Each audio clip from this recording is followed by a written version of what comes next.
Sa gitna po ng pagbati ni US President Joe Biden sa napipintong pagupo ni Bongbong Marcos bilang susunod na Pangulo ng Pilipinas, may ilang issue na maaaring makaapekto sa relasyon natin sa Amerika. Isa na po riyan ang mga kasong kinakaharap ng pamilya Marcos sa Estados Unidos. Isa na rito ang isang human rights case sa US kung saan pinagbabayad ang pamilya Marcos ng halos $2 bilyong.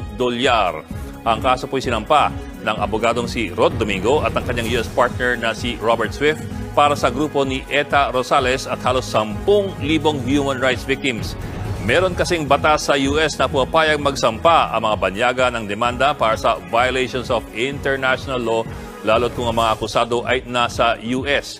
Pebrero 1995, ang hatol ng Honolulu Court, dapat daw magbayad ng $1.96 billion ang pamilya Marcos bilang danyos para sa human rights victims.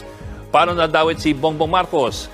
Para pagbayarin, sinabina ng US Court si Bongbong at Imelda Marcos para mag-testify at magbigay ng mga dokumento para sa kasong ito. Pero hindi nila ito pinansin. Enero 2011, sinight na in contempt ni Honolulu Judge Manuel Real si Bongbong at Imelda at pinagbabayad ng karagdagang multa na $353.6 million. Kaya't ngayon po, 2 rulings ang nakabinbin laban sa mag-inang Marcos, yung halos $2 billion na damage suit para sa human rights victims at yung $353 million na contempt penalty. Ano pong implikasyon ito? Ayon sa mga abogado ng mga human rights victims sa si Attorney Robert Swift, kung si Bongbong Marcos daw ay pupunta sa US, maaari siyang ipasabina at singilin para sa dalawang desisyon na ito. Pero siyempre, ang tanong, paano kung si Marcos ay magpunta bilang Pangulong Marcos? Halimbawa, kung merong state visit or meeting sa United Nations sa New York. Ayon kay Swift, kung magpunta si Marcos bilang private person, maaari kagad siyang ipasabina ng korte para pagbayarin ng danyos na ito.